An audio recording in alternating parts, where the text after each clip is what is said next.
Assalamualaikum warahmatullahi wabarakatuh. Waalaikumsalam warahmatullahi Waalaikumsalam wabarakatuh. warahmatullahi wabarakatuh. Bismillahirrahmanirrahim. Alhamdulillahirrahmanirrahim. Wassalatu wassalamu ala asrofil anbiya wal mursalin wa ala alihi wa sahbihi wasallam. Yang terhormat Ketua Umum HMI Cabang Jember Komisariat Al-Fatih, Saudara Ahmad Deni Rofiki. Yang terhormat Bendahara Umum HMI Cabang Jember Komisariat Al-Fatih, Saudari Lailatul Hijriah. Gak dengar katanya. Halo? Dengar kok. Dengar. Dan terima kasih kepada saudara-saudari sehimpun yang telah berkenan hadir pada kesempatan yang sangat berbahagia ini. Puji syukur kehadirat Allah SWT karena rahmat dan ridhonya kita bisa berkumpul pada forum diskusi online pada malam hari ini yang insya Allah dalam keadaan yang sehat walafiat. Shalawat serta salam tetap tercurah limpahkan kepada junjungan kita Nabi besar Muhammad SAW yang telah membawa kita dari zaman kegelapan menuju zaman yang terang benderang. Di era pandemi yang terus meluas di negara Indonesia tercinta ini tentu saja memberi dampak meluas kepada seluruh lapisan masyarakat yang ada di Indonesia. Tak lain, kita sebagai mahasiswa juga mau tidak mau terkena dampak dari pandemi COVID-19 ini. Salah satu dampak yang kita rasakan mungkin salah satunya adalah berlakunya sistem pembelajaran secara online atau daring. Satu lagi dampak yang sangat relate terhadap kehidupan mahasiswa adalah berkurangnya pemasukan dalam tanda kutip seluruh mahasiswa yang ada di Indonesia. Nah, dengan pendapatan yang sedikit menurun dengan jumlah pengeluaran yang tetap, tentu saja mau tidak mau kita harus berpikir ulang untuk memanage uang yang kita miliki. Jadi, mengatur uang itu sulit ataukah mudah? Mari kita simak pemaparan dari pemateri. Tak kenal maka tak sayang, izinkanlah saya untuk menyampaikan CV singkat dari beliau. Mungkin juga bisa dilihat dari screen. Nama lengkap Ananda Ulfa, tempat tanggal lahir Sukabumi 27 Maret 1997, alamat Jalan Pemuda 1, nomor 4, Keranji, Kota Bekasi. Alamat kedua, Wakil Bendahara Bidang Pemberdayaan Muslimah PKM Diniyah Putri.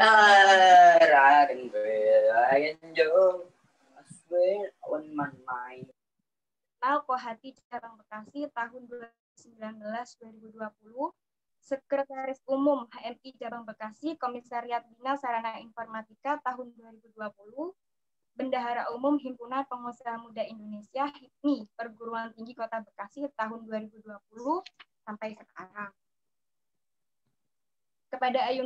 Kepada Ayunda, mohon izin sebelum menyampaikan materinya, perlu saya ingatkan kembali bahwa penyampaian materi akan berlangsung selama 20 menit dan 10 menit sisanya kita akan melakukan diskusi.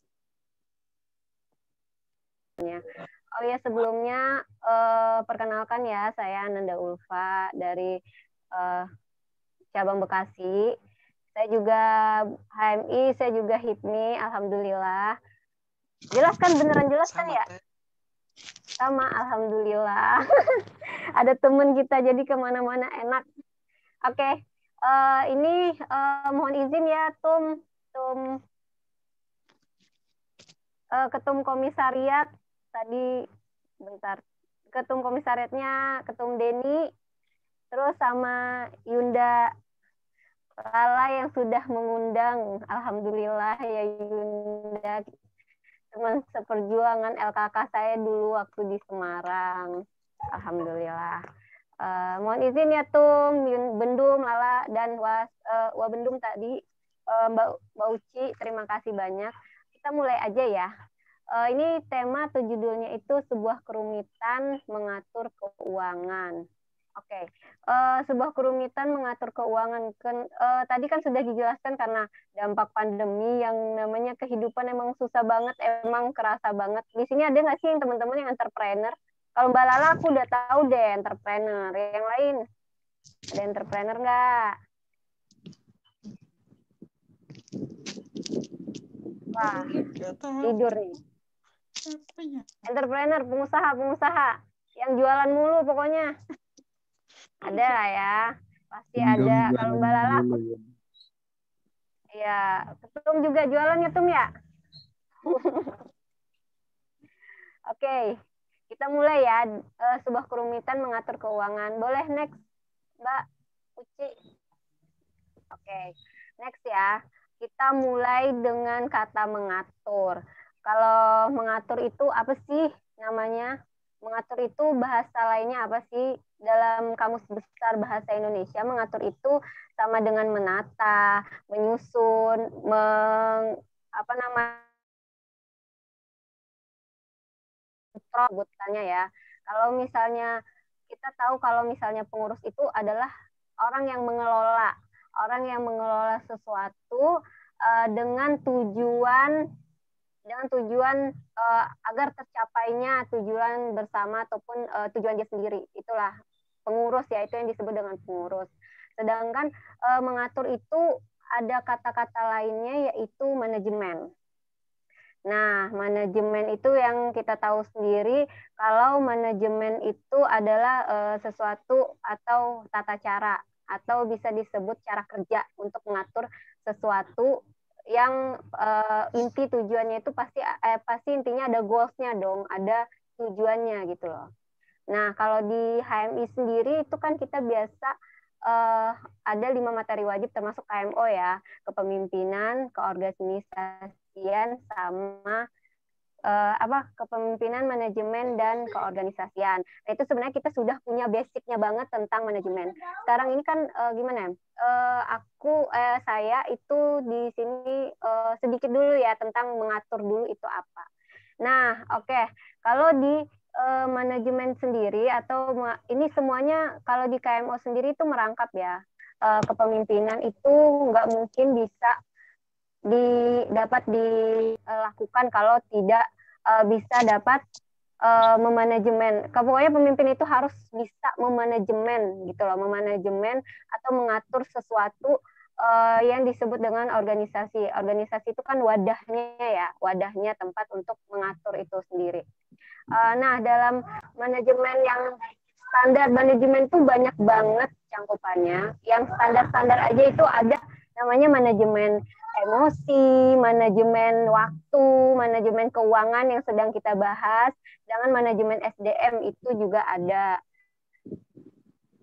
Oke, nah itu dalam organisasi itu banyak ya, maksudnya prinsip menggunakan prinsip-prinsip manajemen yang kayak gitu. Mungkin kalau organisasi seperti ya kita HMI, terus juga HIPMI itu kan organisasi yang memang sudah dari dahulu atau sudah lama dan selalu terperbaharui. Otomatis dia sudah mengalami beberapa yang namanya kalau kita kan ada kongresnya ya, ada pedomannya. Nah, di sanalah diatur segala pasal-pasal atau segala hal mengenai tentang organisasi. Nah, saya mau sedikit cerita untuk organisasi. Kalau misalnya organisasi HMI sendiri kan punya goals-nya ya untuk memanajemen sesuatu. Nah, itu yang terdapat dalam pasal 4 HMI ya kan. Sedangkan kalau di HIPMI sendiri, itu HIPMI kan dia didirikan pada tanggal 10 Juni 1972 ya. Nah, pada saat itu memang sedikit banget orang yang pengen jadi entrepreneur atau rata-rata kayak misalnya sekolah tinggi-tinggi, mungkin masih sekarang tuh masih banyak juga ya sekolah tinggi-tinggi itu untuk bekerja di tempat orang lain atau menjadi PNS bisa jadi atau pegawai swasta dan lain-lain lah. Nah, sedangkan yang menjadi entrepreneur itu sedikit sekali, makanya semangat itulah yang harus ditularkan kepada pengusaha-pengusaha muda agar selalu semangat dan menyebarkan semangatnya itu kepada anak muda lain untuk berwirausaha. Nah, itu tujuannya, masing-masing organisasi punya tujuan sama seperti punya tujuan dan kulturnya sendiri-sendiri. Nah, Lanjut dilanjut ke tadi manajemen ya.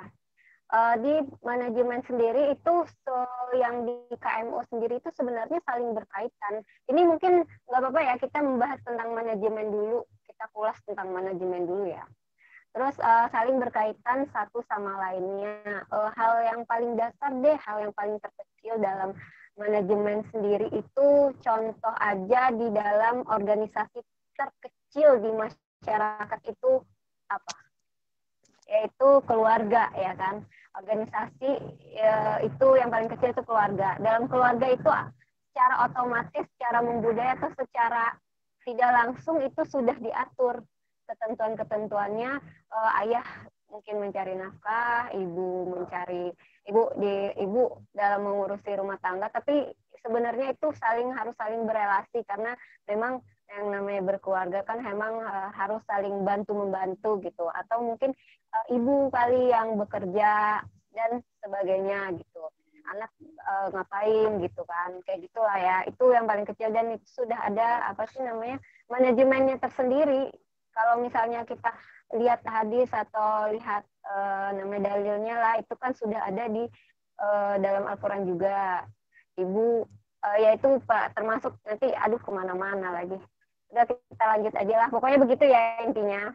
Oke, next ya. Nah, untuk pengaplikasian dari manajemen sendiri itu adanya disiplin, perlunya disiplin ya. Perlunya disiplin. Oh ya, boleh next saja. Nah, perlunya disiplin dan prinsip-prinsip. Prinsip awalnya itu yaitu pertama disiplin. Karena kenapa kalau kita nggak disiplin dalam manajemen tersebut, itu ditakutkan banyak hal yang maksudnya gimana ya? Dalam memanajemen itu jangan pernah ada kayak gimana. Pokoknya harus disiplin, harus teratur karena prinsip dari manajemen itu yaitu tersusun rapi, tertata kayak gitu. Abis ini, abis ini, biasanya begitu. Ya kan? Kalau misalnya seandainya ada perubahan di dalam manajemen tersebut, ada perubahan di dalam suatu kondisi yang berubah, otomatis kita harus mencarikan solusi terhadap hal tersebut gitu. Itu yang pertama itu disiplin. Yang kedua yaitu jangan pernah yang namanya berhutang. Itu bahaya banget guys. Jadi kalau yang berhutang itu gimana? Kalau bertanggung jawabannya itu kan kalau kita muslim kan kita dunia akhirat ya. Kalau nggak cuma di dunia tapi di akhirat. Yang kedua yaitu juga banyak ngerasa kayak ini nggak sih bukan memperkurang sih. Ya pokoknya cari silaturahmi. Oke, kita lanjut ya. Ini kedengeran kan? Jelas nggak sih tadi? Jelas. Halo. Jelas, Kak. Halo. Jelas, Nanti Kak. dibilang aja ya di chat. Kalau misalnya kurang jelas apa gimana gitu ya, teman-teman. Soalnya saya keluar masuk mulu nih Zoom-nya. Kita lanjut ya. Yang pertama itu yang kedua yaitu jangan berhutang. Kenapa? Karena berhutang itu kan aturan dari berbisnis sendiri. Ini dari sisi aku seorang pebisnis itu jangan pernah memutuskan tali silaturahmi. Kalau perlu kita pererat dan kita menambah banyak relasi, itulah intinya. Teman-teman ya sama dengan kita berhimpun itu harus menjaga namanya tali silaturahmi. Dengan berhutang itu seperti melonggarkan gitu, tapi nggak apa-apa kalau hutangnya langsung dibayar mah bagus gitu. Yang penting itu konsisten, itu aja. Jadi dari sekarang yang punya hutang itu mohon dibayar gitu, karena saya nggak enak juga gitu kan, bisa jadi orang yang kita hutangin itu dia sedang kesusahan atau bagaimana. Bukan bermaksud menyindir, ini semoga menjadi apa sih ya pembelajaran lah gitu buat kita juga yang teman-teman yang ingin berwirausaha atau memulai untuk manage apapun gitu loh. Karena di dalam manajemen sendiri itu ada yang namanya yang di manajemen keuangan itu ada yang namanya mencatat biaya masuk dan biaya keluar. Tanggal berapa mau ditagih, tanggal berapa diterimanya uang dan tanggal berapa harus dikeluarkannya uang. Nah, itu ada di situ. Nanti ya itu ya manajemen keuangan. Kita lanjut nih. Ini kedengeran nggak sih? Beneran nggak? Aduh, kok pada diem? Uci, kedengaran nggak Uci? Dengar Kak, nyimak. Oke, kita lanjut ya. Nah, oke, yang terakhir yaitu selanjutnya yaitu hindari boros. Itu boros nggak baik banget karena apa? Boros itu adalah temannya setan. Kalau dalam hadis yang di dalam hadis Nabi itu apa? Apa sih mubazir ikhwani syayatin itu nanti boleh dicari lebih lengkapnya hadis. Kita harus tahu bahwa setiap apa yang dititipkan ke kita itu adalah ada rezeki orang di dalamnya dan itu sifatnya sementara, bisa jadi hilang, bisa jadi habis atau bagaimana. Nah, kita harus pahami itu. Tidak boleh terlalu boros juga, tidak boleh terlalu pelit juga, yang biasa-biasa aja, standar-standar aja. Lanjut. Next lagi pertemanan. Nah, ini dia pertemanan itu benar-benar membuat kita jadi boros apa enggak. Kita sadar nggak sih kalau oke nih. Nah, next ya. Nah, ini pertemanan ya. Oke. Nah, pertemanan itu sangat benar-benar sangat membuat kita itu jadi apakah kita jadi boros apa enggak. Pernah kan sih kita dengar soal kalau berteman dengan penjual parfum baunya akan bau parfum, kalau dengan pandai besi baunya akan pandai besi karena kita akan mengikuti arah dari pertemanan itu. Jadi kalau memang pengen mengontrol atau memanajemen keuangan ataupun pokoknya manajemen keuangan ya kita harus pandai-pandai mencari teman. Kalau misalnya kita berteman dengan orang yang hedon bisa jadi kita menjadi hedon, bisa jadi kenapa uang itu tidak bisa terkontrol karena pertemanan tadi gitu. Oke, lanjut ya. Ini lanjut nih yang di slide itu hanya cuma sekedar baru apa ya namanya? Pemanasan. Kita lanjut ke manajemen. Seperti yang saya bilang tadi, manajemen itu adalah sebuah alat atau tata cara yang digunakan untuk mengatur sesuatu agar sesuai dengan tujuannya. Berarti dia punya planning, dia punya perencanaan atau dia punya goals. Dia punya goals dalam memanajemen sesuatu. Halo. Halo. Halo. Oke. Yang itu ya, yang slide sebelumnya. Ini nggak sih? Jelas nggak sih? Aduh, tadi aku keluar masuk mulu, nggak apa-apa ya? Nggak apa-apa, Teh. Nggak apa-apa ya, kita lanjut ya. Yang tadi ya, slide yang tadi. Nah, ini masih di namanya manajemen atau di pengaturan. Yang tadi aku sebutin itu adalah sebuah tata cara atau sebuah alat. Manajemen itu sebuah alat untuk mencapai goals atau tujuan tertentu. Maka digunakanlah step-nya apa. Step pertama apa, step kedua apa, step ketiga apa, sampai ke tujuan itu tercapai. Jadi hal yang pertama itu yaitu yang di bagian atas itu perencanaan. Perencanaan itu penting banget karena di dalam perencanaan itu ini yang di atas ini itu sama kayak materinya HMI di itu KMO itu POAC, POAC, POAC. Nah, itu yang pertama perencanaan itu planning. Nah, yang di dalam planning itu yang kita ketahui bahwa tiap orang itu butuh setiap setiap perencanaan itu adalah tempat di mana kita menyusun sesuatu atau merencanakan apa yang harus kita lakukan dan intinya yaitu goals-nya yang seperti yang aku bilang tadi. Nah, untuk mengatur keuangan sendiri itu banyak caranya ya. Untuk mengatur keuangan pribadi ataupun perusahaan organisasi, contohnya dengan cara menabung kah atau berinvestasi. Kalau untuk menabung itu nggak jauh-jauh dari biasanya goals-nya ini untuk menabung itu adalah pengen beli sesuatu, benar nggak? Pengen beli sesuatu, misalnya pengen beli HP baru, nah, otomatis kita harus menabung dong. Kita harus tahu ini pemasukan kita kapan aja, jadi kapan kita menyisihkan uang. Nah, itu dia menyisihkan uang adalah salah satu trik dari yang namanya manajemen keuangan. Nah, kalau mau beli sesuatu atau menabung, menyimpan uang lah ya, menyimpan uang untuk keadaan darurat. Nah, itu juga salah satu menabung. Yang kedua yaitu investasi. Investasi ini terhadap aset-aset aktif ya. Aset-aset aktif yang disebut aset aktif itu adalah sesuatu yang uang muter gitu loh. Jika kita memodalkan sesuatu atau kita membeli sesuatu, itu di sana keuangannya itu setiap bulan setiap tahun itu kita kedapetan gitu loh. Dari namanya kayak menanam saham gitu.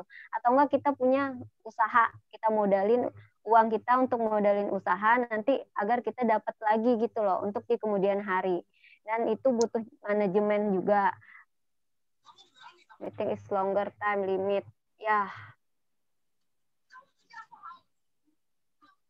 Oke, lanjut ya. Kayak misalnya surat-surat berharga, properti, itu tuh bagian dari aset aktif. Nah, kalau dilanjut biasanya orang yang membeli seperti kalau misalnya HP itu sebenarnya kebutuhan aset aktif nggak atau bukan? Coba deh jawab. Aktif. HP itu aset aktif atau bukan? Oke. Kalau HP itu tergantung penggunaannya. Kalau menurut saya pribadi itu HP tergantung penggunaannya. Kalau misalnya kalian menggunakan HP dengan cara untuk menginvestasikan sesuatu seperti online shop ya. Nah, seperti online shop, maka itu bisa berguna untuk pengalokasian dana yang tersebut. Tapi kalau misalnya seandainya kalian menggunakan HP itu untuk ya cuman main atau apa, otomatis itu menjadi pasif gitu loh, karena HP itu nilainya turun. Karena HP itu suatu saat nilainya turun. Berbeda ketika kalian beli properti seperti rumah atau tanah. Nah, itu berbeda karena apa? Karena suatu saat itu tanah atau bangunan yang kalian beli itu akan berguna gitu loh, akan terpakai. Bisa jadi memang kalian beli tanahnya di daerah pedesaan, tapi suatu saat desa itu kan bisa dibangun kembali. Nah, harga tanahnya juga jadi lebih mahal kayak gitu. Nah, jadi tergantung penggunaannya. Tapi kebanyakan ini ya cerita-cerita kebanyakan orang-orang yang orang-orang kaya gitu atau orang-orang yang ibaratnya yang ini banget deh sama manajemen keuangannya, perhatian banget sama manajemen keuangannya, dia nggak mau beli HP yang terlalu mahal. Jadi dia nggak mau beli HP yang terlalu mahal karena HP itu nilainya itu nurun, kayak mobil nilainya nurun ya kan. Ya hanya sebagai pemuas saja sih, pemuas kebutuhan ya, namanya juga semakin tinggi penghasilan maka semakin tinggi biaya hidup gitu deh pokoknya. Kita lanjut, yaitu baru nyampe perencanaan. Nah, di dalam perencanaan itu ada analisa 5W1H. 5W1H dalam kita itu kita mengenali bahwa harus ketika membeli sesuatu kita harus tahu what, apa gitu loh, apa yang mau kita beli ya kan. Yang kedua yaitu why, kenapa kita harus beli, berguna apa enggak gitu, harus dipertanyakan dulu. Kapan kita akan membeli, bagaimana barang itu bisa membuat lebih banyak uang atau lebih banyak berguna gitu loh, lebih banyak manfaat. Nah, itu lebih dipertimbangkan di 5W. Oke, next ya. Tadi sudah perencanaan, kita sekarang ke pengorganisasian ya, yang di bagian bawah. Nah, ke pengorganisasian ini itu yaitu membagi setiap pekerjaan yang besar. Jadi pekerjaan besar, proyek besar. Contoh, kalian mengerjakan proyek, bukan proyek sih, kalian mengerjakan LK1. Atau mungkin pada saat itu cabang sedang mengadakan LK2 ataukah LKK. Otomatis dibagilah orang-orangnya itu menjadi sesuai dengan keahliannya masing-masing. Biasanya yang jadi sekretaris siapa, yang jadi bendahara siapa, yang megang duit, terus yang jadi seksi konsumsi siapa. Nah, itu dibagi sub-subnya. Jadi otomatis setiap pekerjaan yang dikerjakan itu menjadi lebih ringan dan lebih kecil. Nah, begitu pengorganisasiannya ya. Tugasnya diberikan kepada yang ahlinya gitu loh. Terus siapa yang harus terus contohnya aja kayak gitu tadi. Terus yang kedua yaitu pengarahan yang di sebelah kanan itu penting. Itu dalam pengarahan itu kita perlunya membina atau memberi bimbingan, memotivasi orang-orang yang ada di dalam organisasi. Itu penting banget untuk membentuk mereka. Yang sedang kalian lakukan sekarang adalah bagian dari pembinaan atau pembimbingan. Karena kenapa? Sangat sedikit kali orang anak HM itu ngeh gitu loh dengan memanajemen keuangan. Bener nggak sih? Karena aku ngerasa tuh kayak sedikit banget yang kayak gimana ya, misalnya setiap acara gitu loh, tiba-tiba di RAB kita bingung nggak sih? Aduh, kita mau LPJ nih. Terus di RAB kita bingung, dana yang udah dikeluarin berapa, tiba-tiba butuh kopi aja, tiba-tiba beli apa aja gitu loh, ya kan? Jadi tuh memang, nah jadi penting banget untuk manajemen keuangan ini. Mungkin akan menjadi warna baru deh nanti kalau di HMI mana tahu bisa menabung ya kan untuk bikin bisa jadi koperasi atau apa gitu untuk memakmurkan yang namanya mahasiswa-mahasiswanya. Oke, yang selanjutnya yaitu yang di sebelah kiri yaitu evaluasi. Evaluasi itu adalah proses dari controlling ya. Kenapa yang harus dilakukan evaluasi yang tadi contohnya yang LPJ tadi. LPJ tadi ketika kita melihat LPJ-nya apa sih ketika pertanggungjawaban itu yang akan menjadi evaluasi ke depan setiap acara gitu loh, setiap acara yang ingin dilakukan. Mungkin di komisariat ini bisa jadi LK1-nya berapa kali gitu ya kan, berapa kali atau nah itu jadi bisa pertimbangan sebaiknya bagaimana atau budgetingnya gimana. Nah sesuai nggak dengan planningnya, ada positif atau negatifnya nggak, jadi kadernya bagaimana jadinya benar-benar ketika keluar dari LK1 benar-benar bisa nggak gitu memahami materinya. Nah itu yang akan menjadi evaluasi ke depan gitu.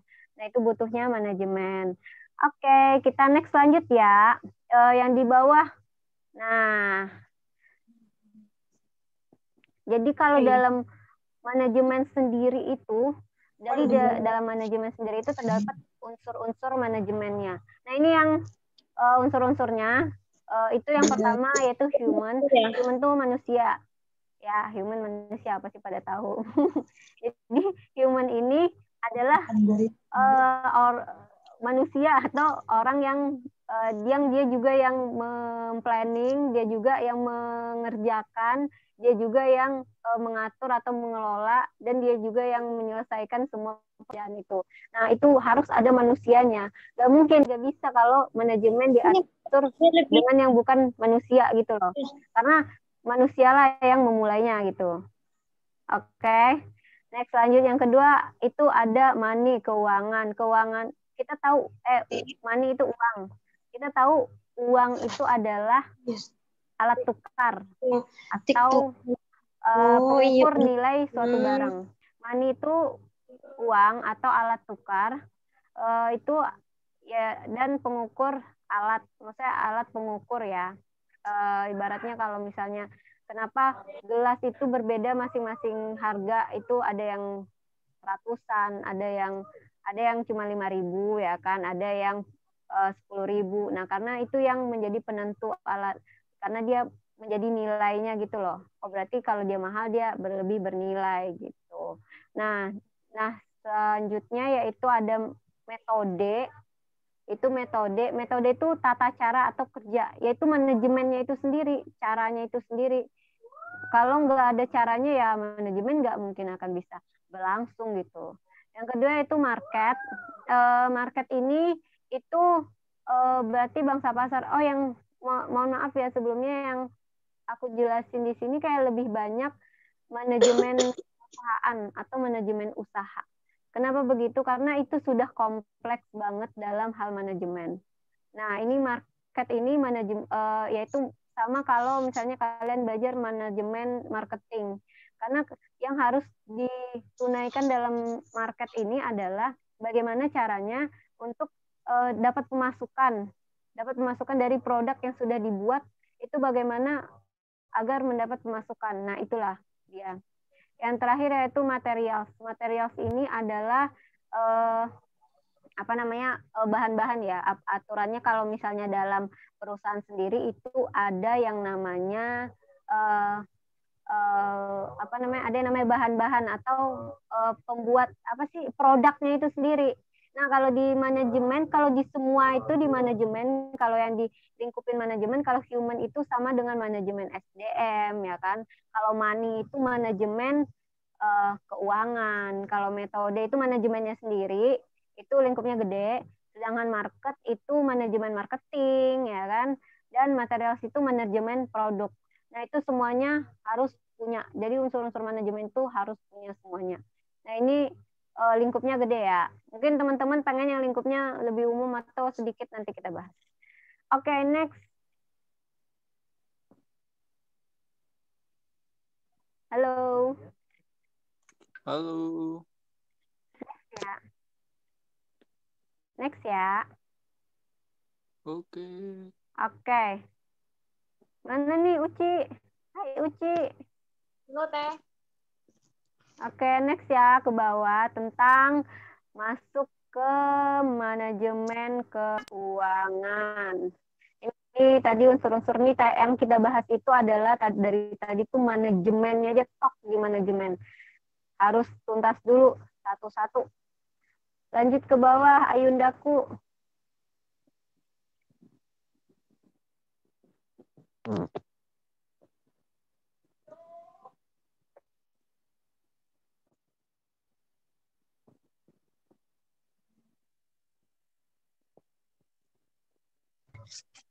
Oke.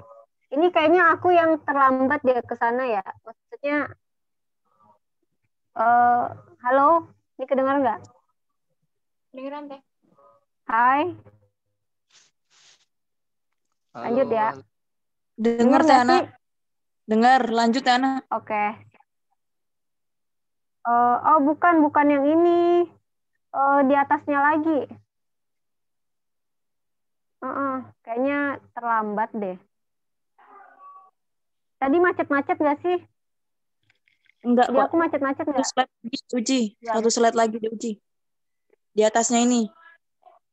Di manajemen keuangan. Oke. Oke, nih. Oke, di sini ya.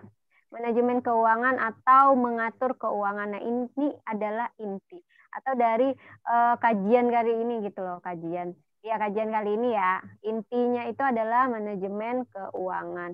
Dari pengertian manajemen kita tahu tadi adalah metode atau mengatur ya kan. Mengatur dari untuk tercapainya tujuan tertentu atau step by step-nya. Sedangkan keuangan itu apa sih?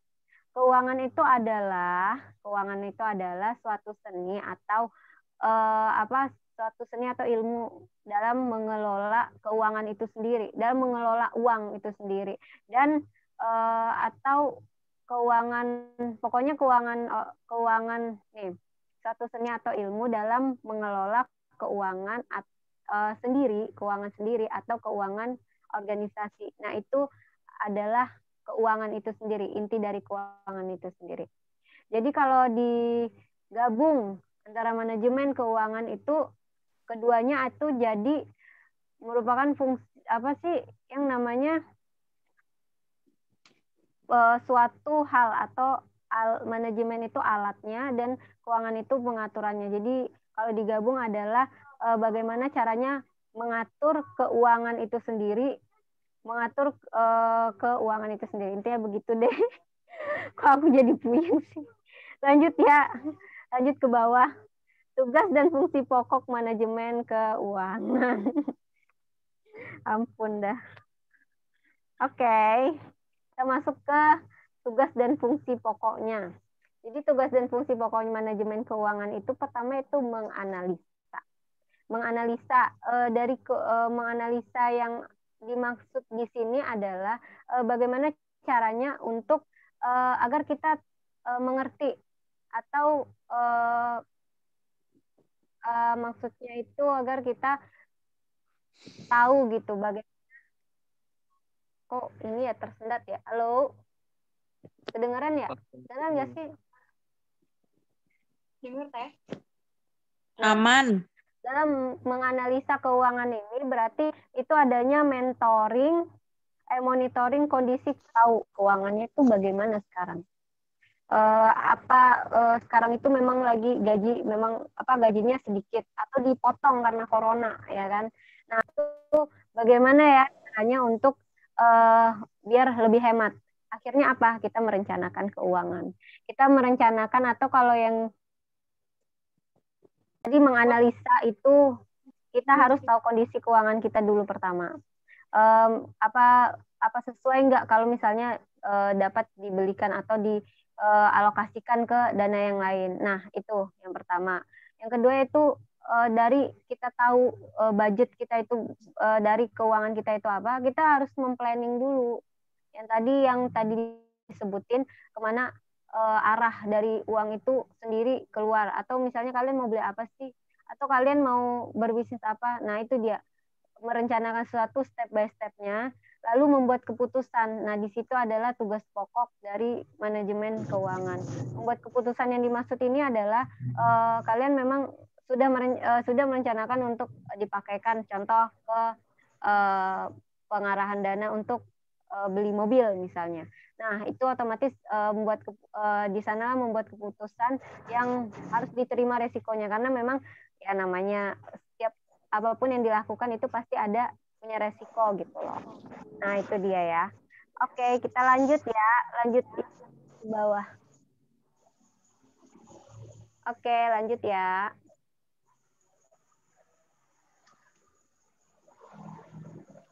Nah, oke, fungsi manajemen keuangan. Ini di Ilham Raya.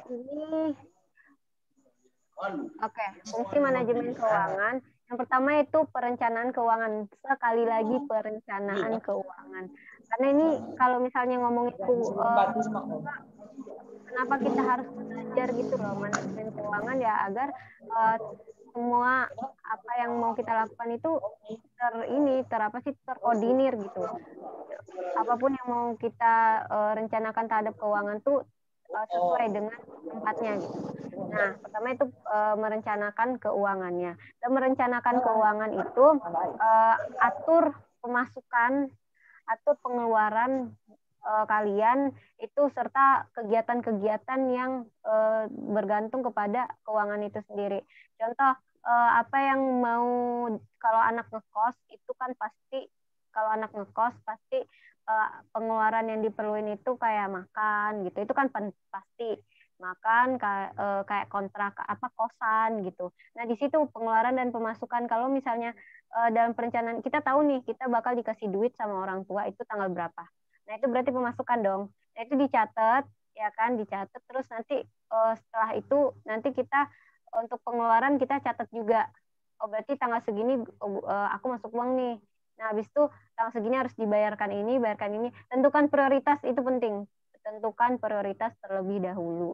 Itu penting banget. Yang menurut kalian menurut kalian kayak uang-uang yang kayak uang kuliah, bisa jadi uang kuliah, uang kos, terus uang makan, itu prioritas, uang kebutuhan lain-lain. Itu. Lanjut ya. Selanjutnya itu penganggaran keuangan. Penganggaran keuangan itu yaitu tindak lanjut dari perencanaan keuangan tadi, yaitu berarti kayak implementasi atau bisa disebut action-nya gitu loh. Yaitu kita membuat detail dari pemasukan dan pengeluaran. Yang tadi aku bilang catat itu dibuat catatannya. Nah, itu dia. Buat detailnya ya pokoknya sedetail mungkin. Mungkin kalau bisa ada misalnya beli di minimarket itu 5.050. Nah, bisa bikin aja 50-nya. Halo, bisa nggak? Halo, kedengeran nggak? Halo, kedengeran nggak? Dengar, Kak. Waktunya menuju 20 menit. Waktunya apa?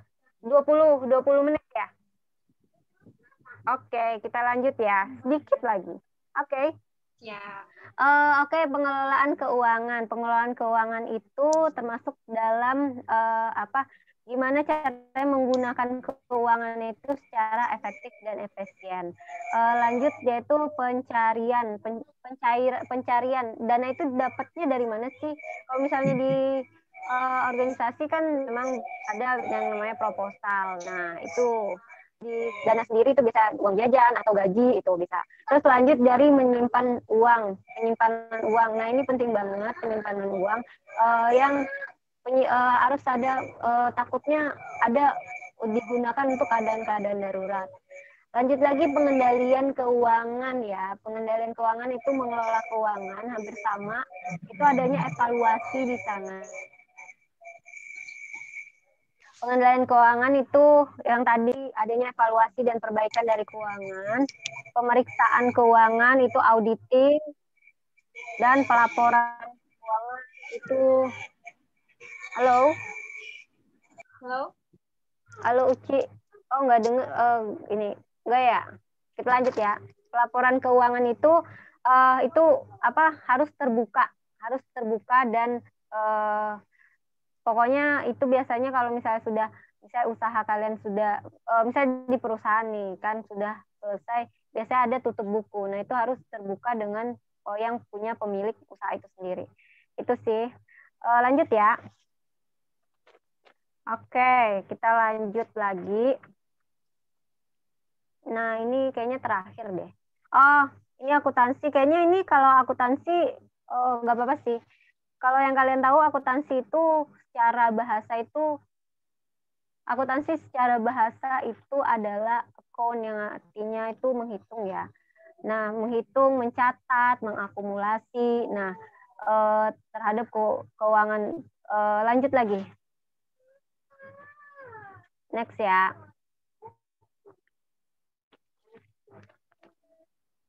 Oke, nah ini dia bagannya fungsi proses-proses akuntansi itu adalah pertama itu mencatat.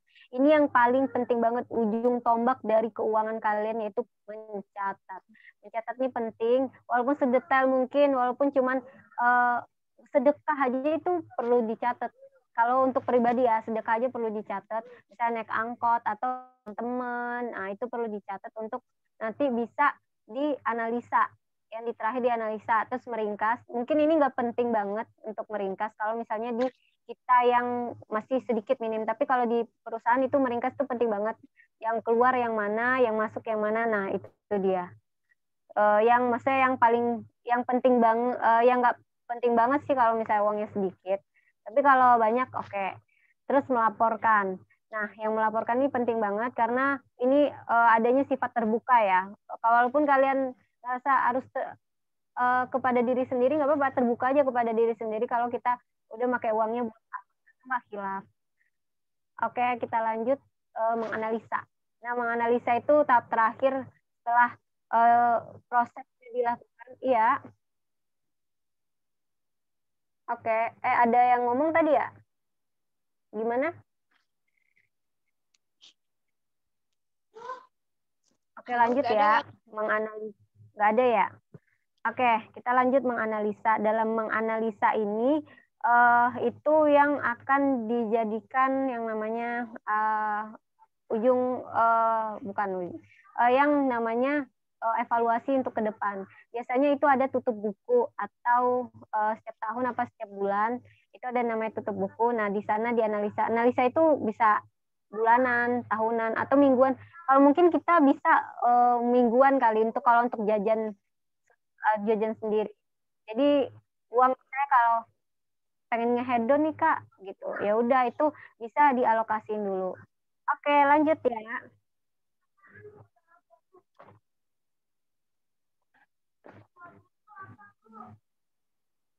Nah, lalu bagaimana sih ngatur keuangan itu? Nah, ngatur keuangan itu simpel banget sebenarnya ya. Jujur aja pengatur keuangan itu simpel banget. Jadi yang tadi, halo? Halo? Ya? Enggak ada yang ngomong ya? Enggak ada, Teh. Oke. Nah, lalu gimana sih mengatur keuangan? Simpelnya gini, tadi kan sudah dibilang kalau mengatur keuangan itu pertama kali yaitu perencanaan. Menganalisa keuangan kita dan perencanaan. Kalau misalnya kita melihat di internet ataupun di mana-mana itu udah banyak banget informasi tentang mengatur keuangan. Tapi memang harus disiplin untuk mengatur keuangan itu. Kalau yang ini deh. Ini mengatur keuangannya itu untuk usaha kah atau untuk pribadi atau gimana? Boleh ada yang jawab?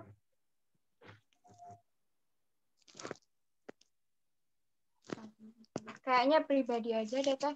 Oke, kayaknya pribadi aja ya. Saya kemarin tadi aku udah tanya ke ini juga ke moderator Kak Mbak Uci, katanya memang untuk mengatur keuangan secara umum. Tadi memang kalau secara umum itu kebanyakan itu dalam bidang usaha karena memang di sana maksudnya lingkupnya mengatur keuangan itu. Tapi kalau kalau kalian melihat di internet itu banyak banget mengatur keuangan. Nah, itu bisa dicari, tapi aku punya ini deh, punya tips sendiri untuk mengaturnya bagaimana. Ketika yaitu pertama itu merencanakan, kalian harus tahu banget yang namanya kapan kalian nerima duit, kapan kalian ngeluarin duit, kapan kalian apa namanya, pokoknya pasti ada selalu hal mendadak. Jadi dari awal itu sudah dipisah-pisahin dulu uangnya, udah dipisahin dulu. Oh, ini yang mau dialokasiin buat ini alokasi misalnya buat kosan, ini alokasi buat kuliah, atau ini alokasi buat apa lagi gitu. Nah, atau yang dadakan. Nah, itu bisa, kalau bisa itu kalau misalnya kalian dapat duit misalnya 1 juta ya, gitu, 1 juta. Nah, 70%-nya itu digunakan, atau 700.000 itu digunakan untuk hal-hal penting atau yang wajib yang harus kalian penuhi. Sedangkan 300%-nya itu bisa disimpan atau bisa digunakan untuk yang lain-lain.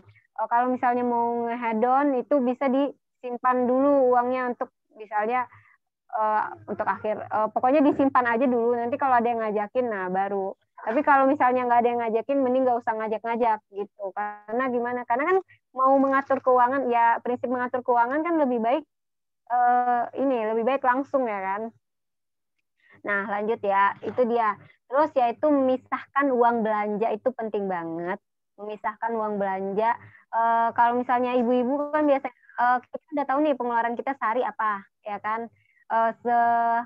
Pokoknya dihitung dari per minggu itu, per bulan, sama per tahun. Itu kalian itu keluarin apa? Kalau misalnya teman-teman ada yang ngontrak, nah itu bisa, berarti sebulan gue harus keluarin segini nih. Gue harus begini, pokoknya harus keluarin. Nah, itu cara-cara nge-planningnya dulu. Nah, dilanjut nanti dengan mengalokasikannya, itu adalah sebuah tindakannya yang tadi aku sebutin di atas tadi. Nah, terus yang tadi lagi itu setelah itu baru merencanakan kalian tuh mau beli apa misalnya dalam berapa minggu. Contoh, pokoknya dalam sebulan ke depan atau dalam 5 bulan itu mau wisuda nih.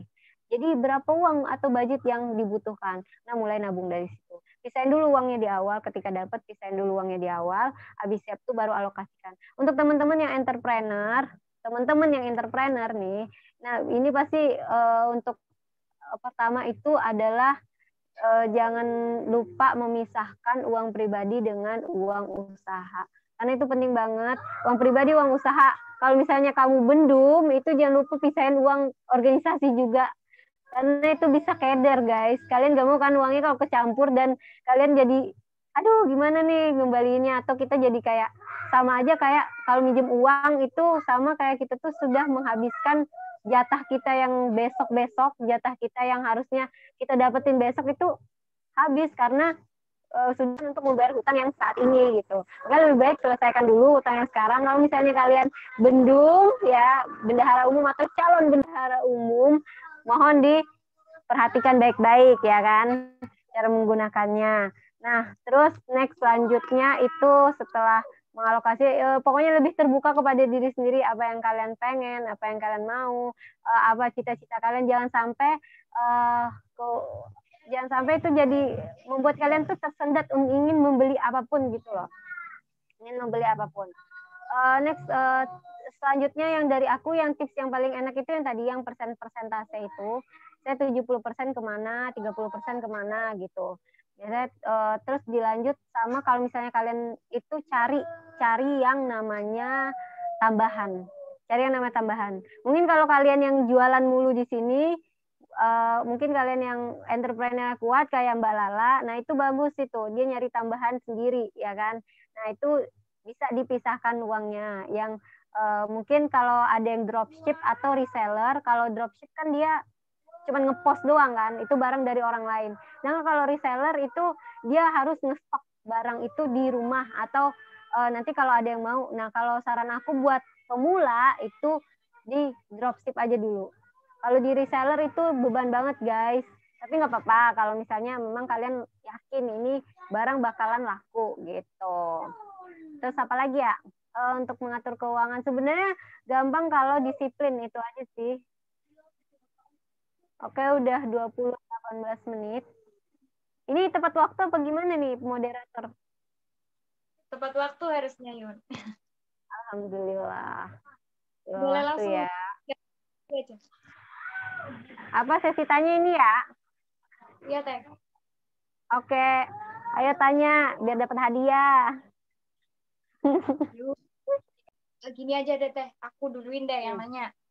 Oh, boleh moderator.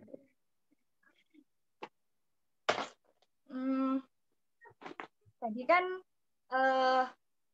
Teteh kasih masuk tips supaya kita untuk mencari tambahan. Gimana sih cara menumbuhkan jiwa-jiwa entrepreneur yang mungkin masih jauh di dalam hati gitu, Teh? Untuk membangun semangat entrepreneur itu gimana? Oke, untuk membangun semangat. Yang sekali lagi yang saya bilang tadi, kalau misalnya kalian berteman dengan tukang minyak wangi, itu akan kerasa wanginya. Karena kalau menurut aku itu adalah kayak, misalnya power berteman atau berada di circle yang sama, itu yang malahan yang memperkuat kita untuk menjadi orang itu gitu. Kalau misalnya kamu ber-HMI, kenapa kamu masih tahan sih untuk ber-HMI? Kamu masih tahan gak sih kalau mau, kenapa gitu loh. Karena memang kita ngerasa ya lama kita semakin solid, kita semakin terpintarkan dengan itu. Nah di sana juga kalau untuk menumbuhkan semangat jiwa untuk berentrepreneur, pertama yaitu coba cari circle itu sendiri, yaitu berada di antara orang-orang yang berusaha. Yang kedua yaitu mungkin ini ya, misalnya capek ya, jadi entrepreneur itu sebenarnya capek ya kan. Kita harus pergi lobby-lobby, kita harus, kalau misalnya bukan passion dia sendiri itu sulit guys, sulit banget. Jadi kalau menurut aku untuk pertama kali yaitu pertemanan itu penting. Yang kedua yaitu lihat dampak positifnya. Lihat dampak positifnya dari situ. Kalian bisa lihat teman-teman kalian tuh yang gara-gara entrepreneur tiba-tiba jadi progres gitu loh. Jadi kayak semangat gitu loh untuk menjalani hidup. Nah itu penting banget. Untuk numbuhin jiwa semangat ya sebenarnya simple banget, jiwa semangat pengusaha itu. Itu aja sih saran dari aku. Atau mau mulai coba-coba dulu, jualan, coba-coba aja dulu. Jualan apa kek? Kerudungan yang kamu pakai tuh, itu pas minus rupiah ya? Iya, iya kan? Ya itu. Ya betul, itu yang aku jualan juga. Oke. Ada lagi yang mau nanya? Saya Yunda. Oh iya, boleh. Ayo, siapa namanya, sayang? Saya Heni. Oh, Heni. Iya, Heni. Ini kan tadi Yunda itu menyinggung tentang kondisi keuangan di masa pandemi. Nah, di masa pandemi itu kan ekonomi itu mengalami penurunan yang secara drastis. Nah, bagaimana sih caranya kita tuh bisa memanajemen maupun mengontrol, mengatur, mengelola keuangan kita supaya bisa seperti sebelum di masa pandemi itu gimana? Oke, mantap. Pertanyaannya bagus banget. Ini aku udah banyak ikut seminar ini ya, kebetulan seminar dari dulu itu seminar HIPMI aku itu Zoom ataupun via online itu soal gimana caranya mengembalikan gitu loh performa kita seperti sebelum pandemi, ya kan intinya hampir sama ya begitu. Nah, otomatis yang dalam mengelola keuangannya itu udah benar yang kayak aku bilang tadi ya Yunda, Heni. Tapi satu hal lagi, kalau kamu jualan, kalau kamu lagi berdagang, itu yang harus kamu tekankan adalah marketingnya itu ditingkatkan lagi. Nah, ini yang belum aku sebutin ya. Ini sekarang kita makan masanya pandemi itu kan yang banyak WFH di rumah aja, dan gimana caranya itu yaitu meningkatkan performa jualan online kamu. Kamu lebih harus upgrade lagi karena kita harus menyadari bahwa kita ini di zaman digital yang namanya harus belajar, harus memaksimalkan belajar. Kalau misalnya kamu biasa di WA, ya, kamu jualan apa ya, saya kalau boleh tahu, Yunda? Kerudung Yunda, kerudung Oh, Virgo. kerudung Bergo itu di mana ya jualannya? Di IG, di WA itu, tapi sekarang ini jarang itu Yunda, jarang ngepost soalnya lagi UAS. Oh, lagi UAS. Nah, nanti setelah UAS bisa dilanjutin, tapi ditingkatkan lagi performanya. Jadi kalau menurut saya sendiri adalah nanti kan sekarang eranya digital. Nah, sekarang udah banyak banget aplikasi kayak Lazada, marketplace kayak Lazada, Tokopedia, terus Shopee. Nah, itu kamu ikutin aja yang aplikasi-aplikasi kayak gitu untuk menunjang performa dari toko kamu sendiri. Kamu harus punya brand, itu paling penting. Udah ada brandnya belum, Yunda Heni? Nama brandnya gitu. Udah Yunda. Oke, apa namanya itu? Ahya.id. Oke, nah alhamdulillah udah ada ya. Nanti bikin logo. Nah, bikin pokoknya lebih diperbaiki lagi yang kamu lihat kayak di Instagram itu gimana sih gitu loh. Nah, lebih performa tokonya dibagusin lagi. Masukin ke Shopee atau online shop lain, online shop Shopee, Lazada, Tokopedia itu nanti yang memperluas ruang lingkup kamu gitu loh. Memperluas ruang lingkup kamu yang bukan hanya di teman-teman mahasiswa atau di orang yang punya kontak WA kamu atau orang yang nge-follow kamu, tapi semua orang bisa dapetin barang-barang kamu, kerudungan Bergo kamu orang bisa semua pakai di manapun dan siapapun gitu. Oke, itu ya saran dari aku. Kalau mengelola keuangan pas kayak gitu. Oke, ada lagi? Ya Yunda, terima kasih. Ya, terima kasih Kak Hana. Kak Heni, salah. Oke.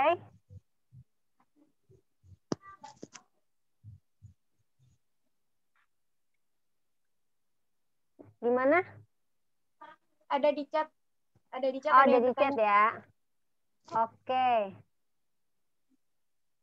Oh, ini from Erika ya. Oh, Erika, ini teman aku. Ini kader HIPMI juga. Mau tanya Kak Hana bagaimana cara menentukan anggaran pengeluaran setiap bulan. Gampang banget untuk menentukan anggaran setiap bulannya. Mungkin tidak bisa ditentukan sekarang, nggak bisa ditentukan saat ini. Kamu ketika kamu menyadari bahwa kamu harus merencanakan keuangan kamu dari sekarang nih. Ini sekarang tanggal berapa? Tanggal 24. Nah, dari tanggal 24 sampai 24-nya lagi kamu catat itu apa yang kamu pengeluaran apa yang sedang kamu uang apa yang sedang kamu keluarin gitu loh, anggaran setiap bulannya ya. Nah, dari sana kamu bisa melihat apa aja yang kamu beli, apa aja yang kamu uangnya udah dapet, terus apa aja yang kamu beli dan pengeluaran apa aja yang kamu beli gitu. Jadi mungkin dari sekarang belum bisa dilihat ya. Tapi kalau kamu memang ini banget nggak pelupa orangnya, ya udah bisa. Oh iya, 1 Januari saya beli ini, 2 Januari pengeluarannya ini, 3 Januari itu apa. Nah, ingat dari Januari kemarin sampai sekarang, karena setiap bulan pasti berbeda. Karena kebutuhannya pasti berbeda. Nah, dicatat aja dulu, nanti baru dianggarin. Karena kenapa kalau misalnya orang yang kerja, di sini ada yang kerja pasti ya. Kalau yang kerja itu kan dapat uang gaji ya kan. Nah, dari uang gaji itu bisa dipisahin. Oh, saya punya anggaran pengeluarannya segini ya kan. Yang kayak Kakak Febriana, ya Kak Erika tadi punya pengeluaran yang udah dicatat. Nah, nanti baru bisa dikeluarin. Nanti di Februari tuh udah bisa. Oh, saya ngeluarin misalnya 3 juta nih gajinya. Terus pengeluarannya 2 juta. Nah, bisa dikeluarin 2 juta dulu, sejutanya bisa untuk ditabung. Gitu. Oke, next. Ada lagi yang mau bertanya?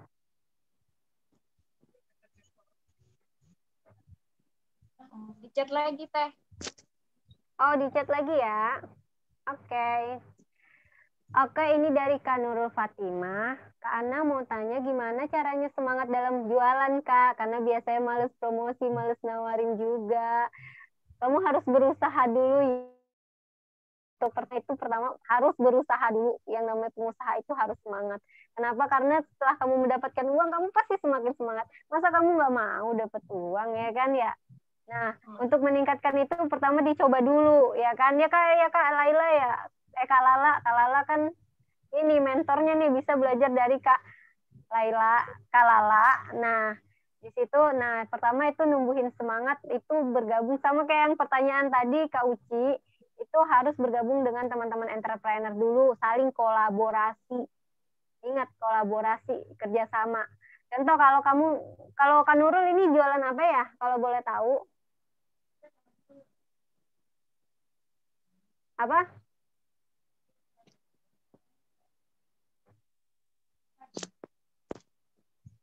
Kak Nurul jualan apa ya kalau boleh tahu? Wah, nggak jelas. Produk teens, Kak. Oh, produk teens. Oh, berarti ini kalau produk teens itu dropship ya sistemnya atau reseller. Pokoknya begitulah ya.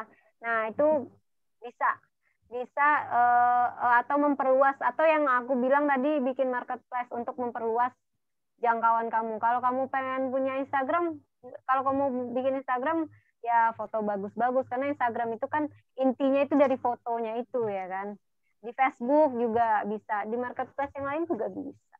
Karena kalau udah sekali dapat duit, kamu masa nggak mau dapat duit yang lain, gitu loh. Jadi harus semangat terus. Pengusaha itu emang begitu, jatuh bangun. Jadi semangat terus, itu aja sih yang aku bilang. Lanjut, ada lagi? Wah,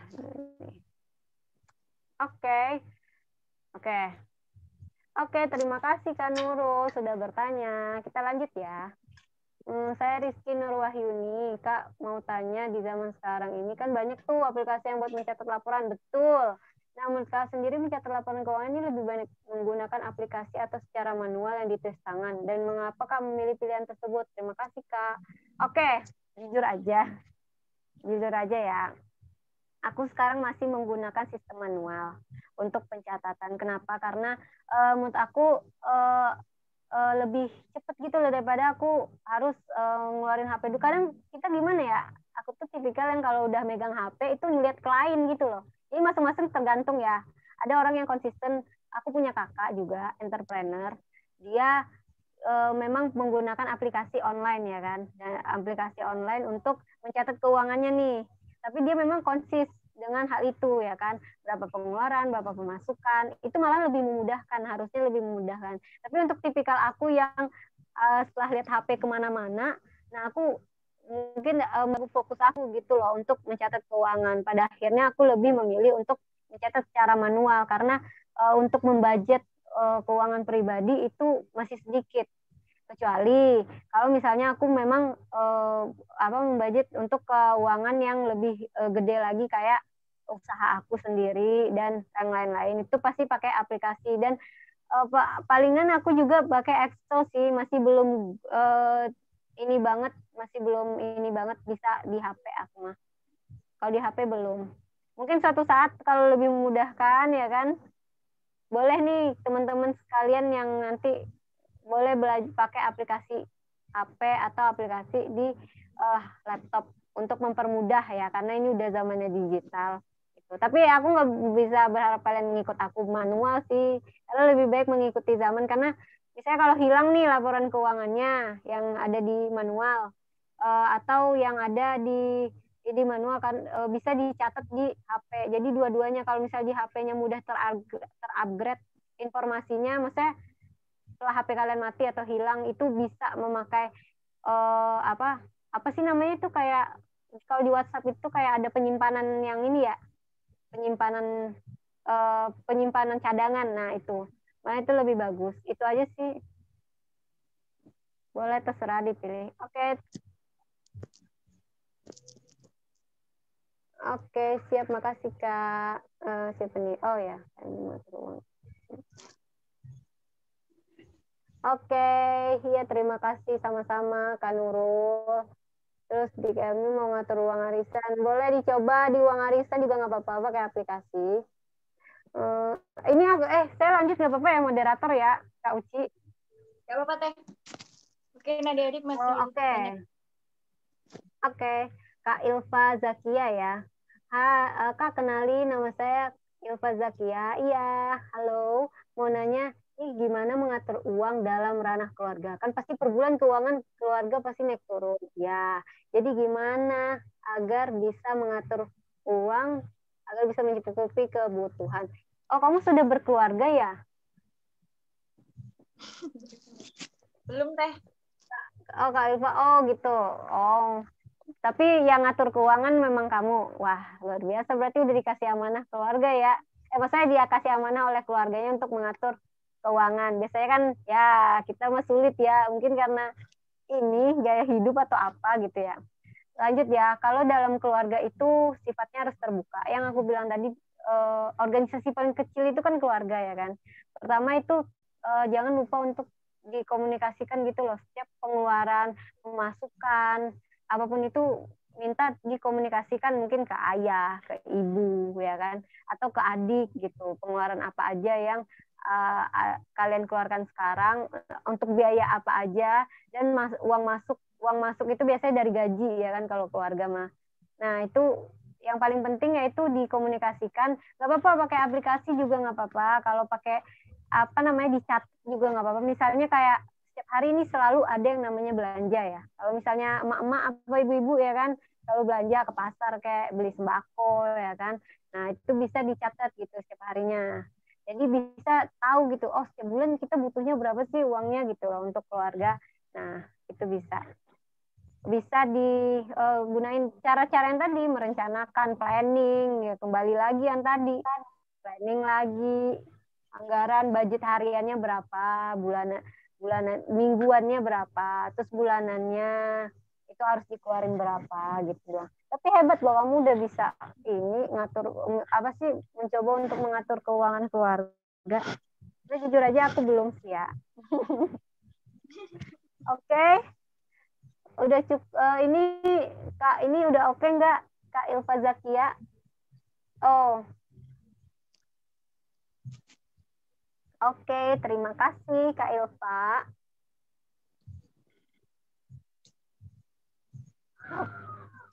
Ya, teh. Oke, next kita gimana moderator? Alhamdulillah, semangat ya.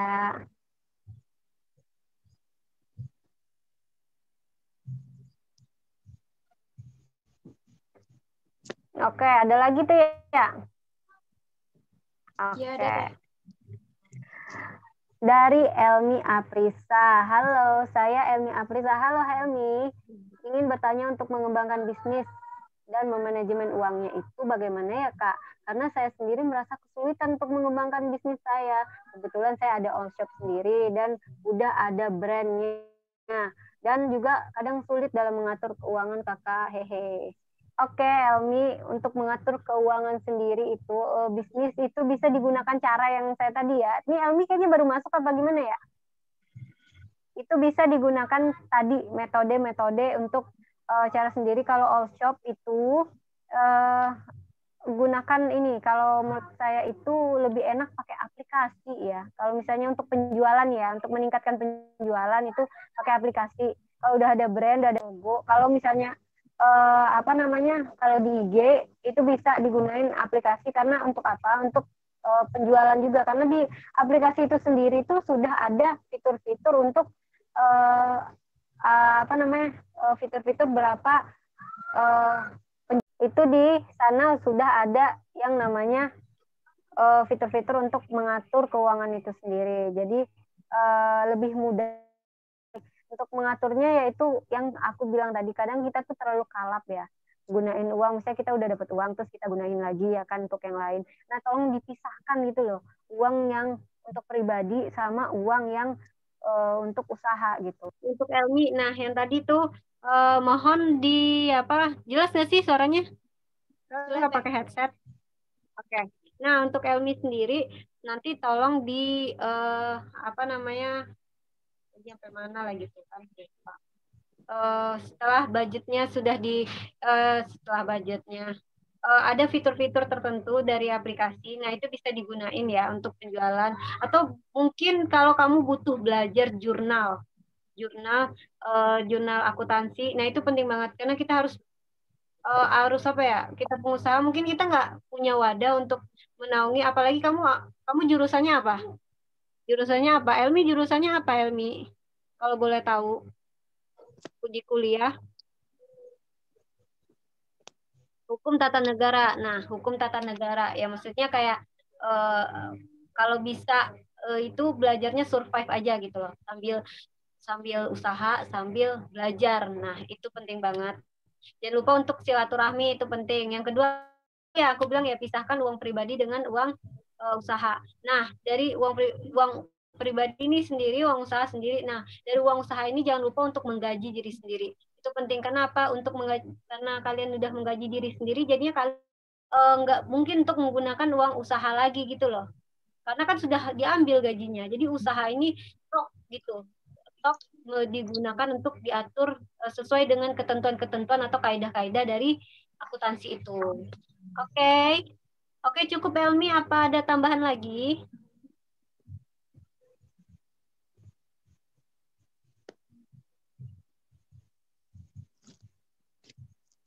Oke, terima kasih sudah bertanya.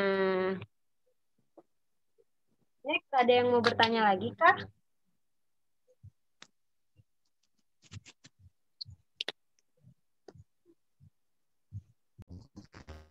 Gimana? Kak, mau bertanya. Oh iya, boleh. Ini Kak, kan kita sebagai mahasiswi itu kan identik dengan anak kos. Nah, itu kan pasti kita itu punya keinginan dan kebutuhan. Keinginan itu kita sebagai perempuan itu kan kayak skincare, baju, dan lain-lain. Dan kayak kebutuhan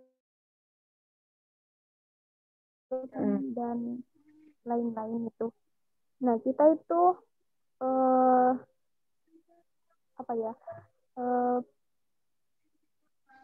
Ini apakah kita itu bisa membeli keduanya, apa milih salah satunya antara keinginan dan kebutuhan gitu Yunda. Oh, oke.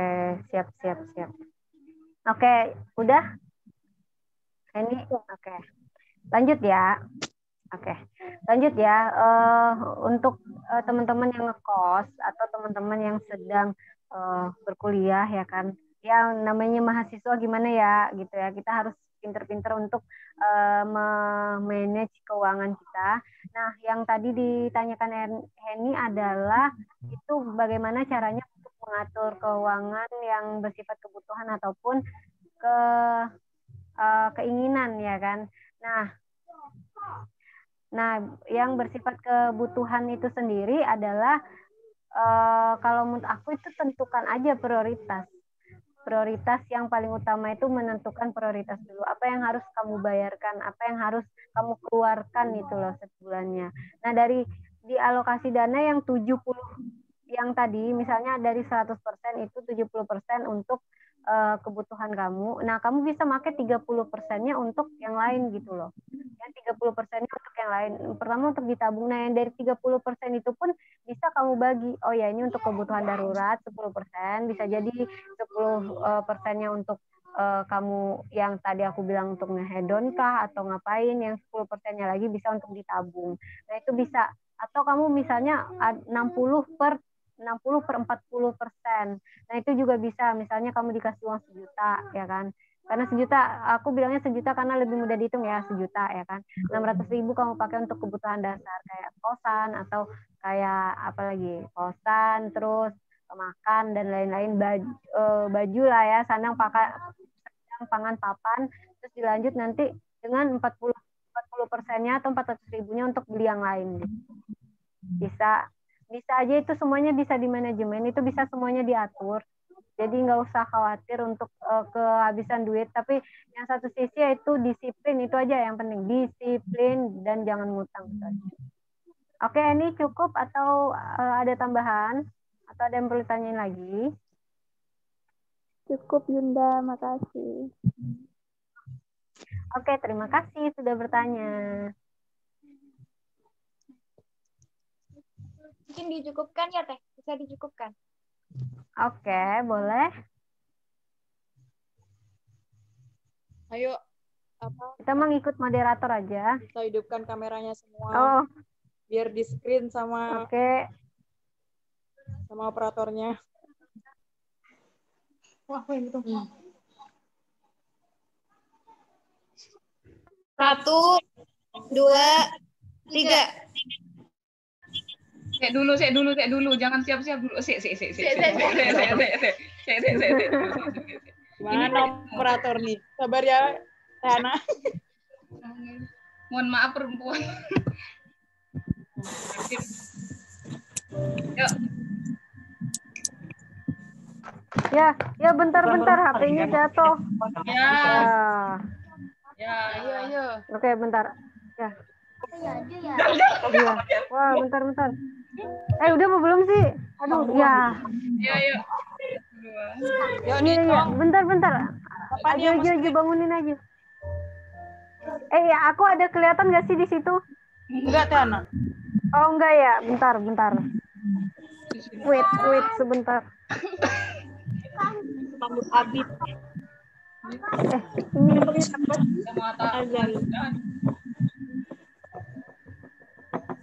Aja Bang Musa itu. Kamu di sini. Gimana nih? Ayo. Iya, bentar. Yuk. Belum ya? Sebentar. Hana belum gabung. Oke. Wait ya. Bunda HP-nya mati, coy. Yunda tanganku benda. Oke. Yuk. 1, Yuk. 2, 3. Dan aku gak tepat. Nah, sudah. Kalau sama aku Sairi. Udah. Bisa ditutup moderator. Udah ya? Sudah, Tiana, Aduh, sudah. susah apa?